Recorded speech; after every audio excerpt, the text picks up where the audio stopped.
नमस्ते once again, सभी का नमस्ते। Alok Das and Siddharth Shankar, very good. आप लोगों ने जल्दी आंसर दे दिया। अभी हम जाते हैं सिद्धार्थ, बहुत दिनों के बाद, अलोक बहुत दिनों के बाद याद आ रहा है सबका।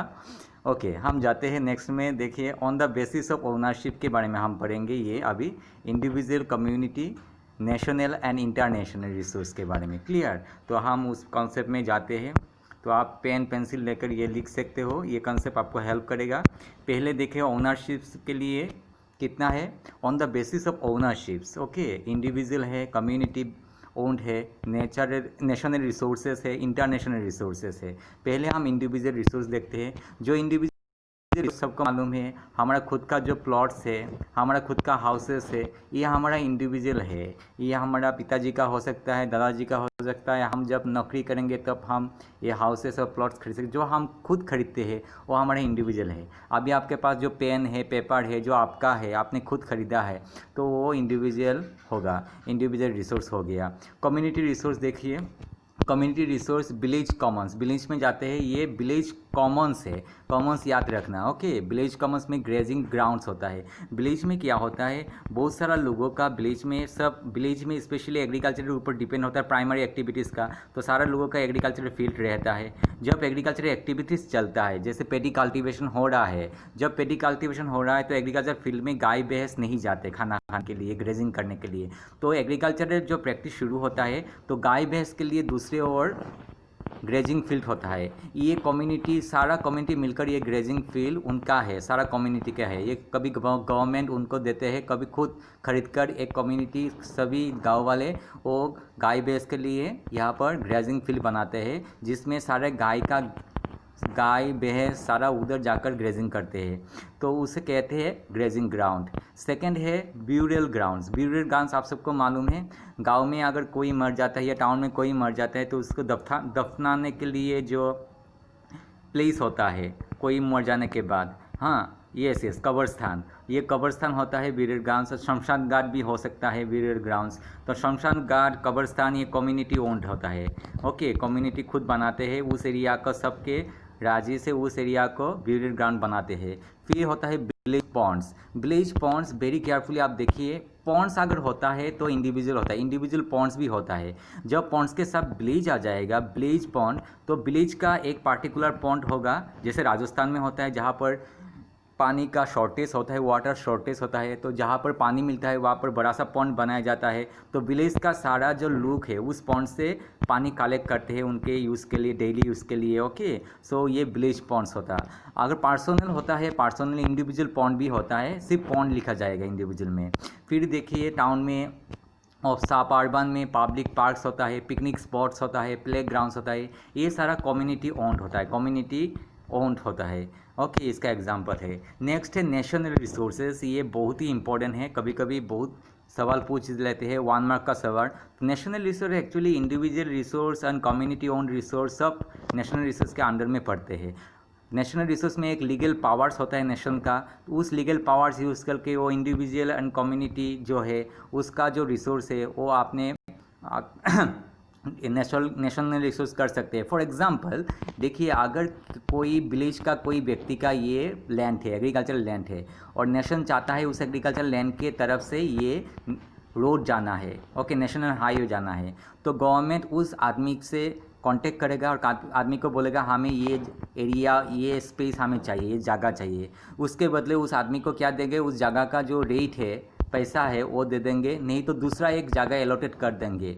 तो बोलेंगे गवर्नमेंट आप दूसरा जगह में यूज़ कर सकते हो, हमारा ये जगह दे दो। तो ये नेशनल रिसोर्स है। उसके अलावा नेशनल रिसोर्स का एग्जांपल आप देखिए, ये एग्जांपल है रोड्स है। सारा जो रोड्स है, नेशनल हाईवे, स्टेट हाईवेज, ये सारा नेशनल रिसोर्स है। रेलवेज नेशनल रिसोर्स है। कैनल्स, जितना सारा कैनल्स है और नेशनल रिसोर्स है। ऑल मिनरल्स, कोल, पेट्रोलियम, ये सारा नेशनल रिसोर्स है। वाटर रिसोर्स है, जैसे गंगा रिवर, रिवर जो होता है, river, lakes, Ganga river, Brahmaputra river, ये सारा नेशनल रिसोर्सेस है।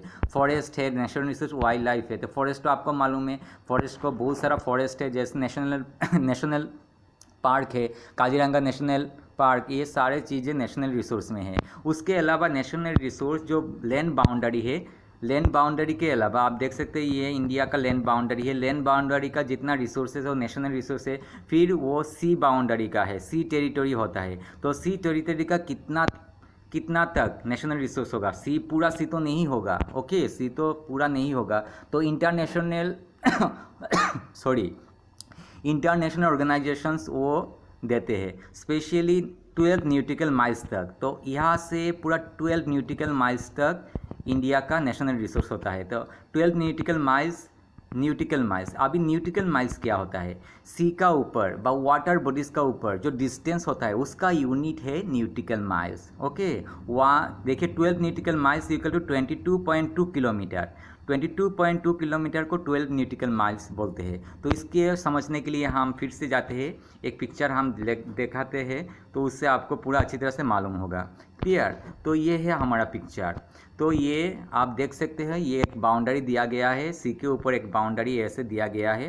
क्लियर? तो सी के इस बाउंड्री में आप देख सकते हैं कितना तक नेशनल रिसोर्स होगा। तो 12 न्यूटिकल माइल्स जो है उतना तक, यहाँ से 12 न्यूटिकल माइल्स तक नेशनल रिसोर्स होगा। वो एरिया, सी का एरिया है, तो उसको कहते हैं सी टेरिटोरी। तो उतना सी टेरिटोरी 12 न्यूटिकल माइल्स, याद रखना 12 न्यूटिकल माइल्स, ये इसको आप याद रखना, ये 1 मार्क का क्वेश्चन आता है।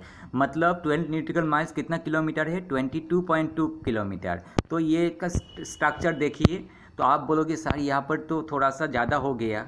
ज़्यादा नहीं हुआ बाबा, यहाँ पर क्या है? यहाँ पर हमारा आइलैंड ग्रुप है। उस आइलैंड ग्रुप का नाम आप सबको मालूम है, लक्षद्वीप है। तो लक्षद्वीप से फिर 12 न्यूटिकल माइल्स, लक्षद्वीप से फिर 12 न्यूटिकल माइल्स तक ये जाता है। यहाँ पर एक चीज़ दिखाई देगा, जैसे 2 कंट्रीज है, एक तो हमारा इंडिया है, दूसरा श्रीलंका है। तो श्रीलंका और इंडिया के बीच में लगभग 18 न्यूटिकल माइल्स का डिफरेंट है। तो वहाँ पर ये जो फार्मूला यूज़ नहीं किया जाता। जनरल में 12 न्यूटिकल माइल्स ठीक है, लेकिन श्रीलंका बहुत ही ज़्यादा पास है। तो क्या है, श्रीलंका और इंडिया मिलकर एक बाउंड्री बनाया है, इस तरफ श्रीलंका का है, उस तरफ इंडिया का है। तो आप देख सकते हैं ये हमारा फिर से आइलैंड ग्रुप है, अंडमान निकोबार। तो आइलैंड ग्रुप फिर से अंडमान निकोबार का आसपास का 12 न्यूटिकल माइल्स मतलब 22.2 किलोमीटर तक हमारा नेशनल रिसोर्स है। इतना तक हमारा नेशनल रिसोर्स है। तो इस 22.2 किलोमीटर के अंदर फिशिंग भी चलता है, माइनिंग भी चलता है। सी बेड के अंदर बहुत सारा माइनिंग होता है, उसको माइनिंग होता है। जैसे यहाँ पर है, हम जब माइनिंग पार्ट पढ़ेंगे तो बॉम्बे हाई, यहाँ पर बॉम्बे हाई है, तो बॉम्बे हाई से बहुत सारा माइनिंग किया जाता है, ONGC वहाँ पर है। तो सी बेड्स के नीचे से भी माइनिंग किया जाता है। तो ये हमारा ये जो एरिया है, इस एरिया तक नेशनल रिसोर्सेस है। कौन सा एरिया है? कितना क्या है? नेशनल रिसोर्सेस, याद रखिएगा 12 न्यूटिकल माइल्स से। क्लियर? तो इससे और भी ज़्यादा अच्छी तरह से जानने के लिए और एक पिक्चर देखिए। इससे पिक्चर को देखने से पहले न्यूटिकल माइल्स का एक कन्वर्शन से, ये एग्ज़ाम में नहीं आएगा, ये UPSC के लिए है, ओके। तो UPSC के लिए ये है। तो जो डिप्टी कमिश्नर IAS IPS बनना चाहते हैं वो लोग पढ़ते हैं। फिर भी आपका एक कॉन्सेप्ट के लिए देखिए, 1 न्यूटिकल माइल्स का मतलब 1.852 किलोमीटर। 12 न्यूटिकल माइल्स तक हमारा नेशनल है। 12 न्यूटिकल माइल्स का मतलब 22.2 किलोमीटर। 200 न्यूटिकल माइल्स का मतलब 370.4 किलोमीटर। तो हम इसको 370 करते हैं, 370 किलोमीटर, 200 न्यूटिकल माइल्स। अभी आपका दूसरा एक टॉपिक आएगा, आप देखिए ये 12 न्यूटिकल माइल्स तक हमारा क्या है, इतना जो एरिया आपको दिखाई दे रहता है वो हमारा नेशनल रिसोर्स है। तो यहाँ से पूरा कोस्ट से इतना तक 200 न्यूटिकल माइल्स, 200 न्यूटिकल माइल्स, 200 न्यूटिकल माइल्स तक यहाँ से पूरा कोस्ट से 200 न्यूटिकल माइल्स को उसे कहते हैं WEZ। WEZ मतलब एक्सक्लूसिव इकोनॉमिक जोन। आपका जो बुक है उसमें मिलेगा एक्सक्लूसिव इकोनॉमिक जोन क्या है, 200 न्यूटिकल माइल्स तक एक्सक्लूसिव इकोनॉमिक जोन होता है। तो आप अच्छी तरह से देखिए, ये कॉन्सेप्ट बहुत ही इंपॉर्टेंट है।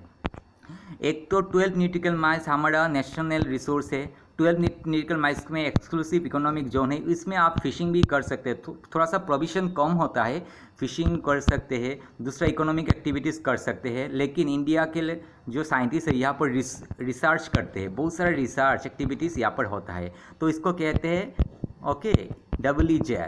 ओके, एक्सक्लूसिव इकोनॉमिक जोन कहा जाता है। अभी एक्सक्लूसिव इकोनॉमिक जोन के बाद मतलब 200 न्यूटिकल माइल्स के बियॉन्ड ऑफ 200 न्यूटिकल माइल्स क्या आता है, इंटरनेशनल रिसोर्स। तो क्या होता है, फिशिंग आप यहाँ पर कर सकते हो, फिशिंग आप यहाँ पर कर सकते हो, लेकिन फिशिंग आप इंटरनेशनल रिसोर्स जो वाटर बॉडी से वहाँ पर आप कर नहीं पाते हो, उसमें पनिशमेंट होता है, आपको सज़ा मिलेगा। ओके, उसके लिए आप माइनिंग यहाँ पर कर सकते हो, ड्रिलिंग यहाँ पर कर सकते हो, माइनिंग यहाँ पर नहीं कर पाओगे विदाउट देयर परमिशन। किसका परमिशन चाहिए, एक इंटरनेशनल बॉडीज़ होता है जो रेगुलेट करते हैं, उनका परमिशन चाहिए। तो वो बॉडी कौन सा है, ये बॉडी एग्जाम में तो नहीं आता, सिर्फ आपका कॉन्सेप्ट के लिए मैं देता हूँ। यूनाइटेड नेशंस का है ये बॉडी, है यूनाइटेड नेशंस। ओके, ये इंटरनेशनल ऑर्गेनाइजेशन है और उनसे परमिशन लेना चाहिए। तो उनका एक लॉ होता है, United Nation law of the sea convention, short form में UNCLOS। हालांकि एग्जाम में नहीं आएगा, एग्जाम में 12 न्यूटिकल मास, 200 न्यूटिकल मास ये सब आएगा। क्लियर, तो वो कॉन्सेप्ट के लिए है।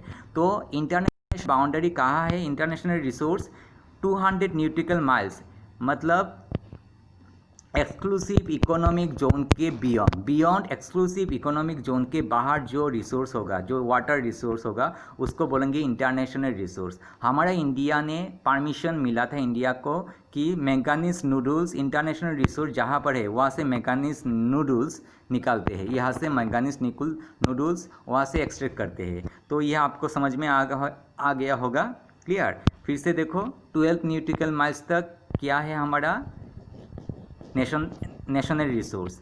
12 न्यूटिकल्स के बाहर में 200 न्यूटिकल्स माइल्स क्या है, EEZ मतलब एक्सक्लूसिव इकोनॉमिक जोन है। क्लियर, तो आपको ये मालूम हो गया, एक्सक्लूसिव इकोनॉमिक जोन के बाहर, beyond of exclusive economic zone, beyond of exclusive economic zone के बाहर क्या है, इंटरनेशनल रिसोर्स है। इंटरनेशनल रिसोर्स इंटरनेशनल ग्रुप से, बॉडी से उनका परमिशन लेना चाहिए कि क्लियर, तो आपको समझ में आ गया होगा। तो ये एग्ज़ाम में आता है। क्लियर, तो हम जाते हैं नेक्स्ट में। तो ये हो गया नेशनल इंटरनेशनल रिसोर्स। तो आपका नेक्स्ट में क्या जाना है, तो नेक्स्ट के लिए ये जो पोर्शन से ये ख़त्म है, नेक्स्ट के लिए आपका क्वेश्चंस दे दूँगा मैं। कहाँ गया क्वेश्चन, हाँ ये मिल गया क्वेश्चन। नेक्स्ट आप क्वेश्चन ट्राई कीजिए। Individual resource number 4, individual resource का एक एग्जांपल आप दीजिए कमेंट सेक्शन में। कम्युनिटी रिसोर्स का एक एग्जांपल दीजिए। नेशनल रिसोर्स का एक एग्जांपल दीजिए। आप पढ़िए, बुक पढ़िए, बुक पढ़ने के बाद दीजिए।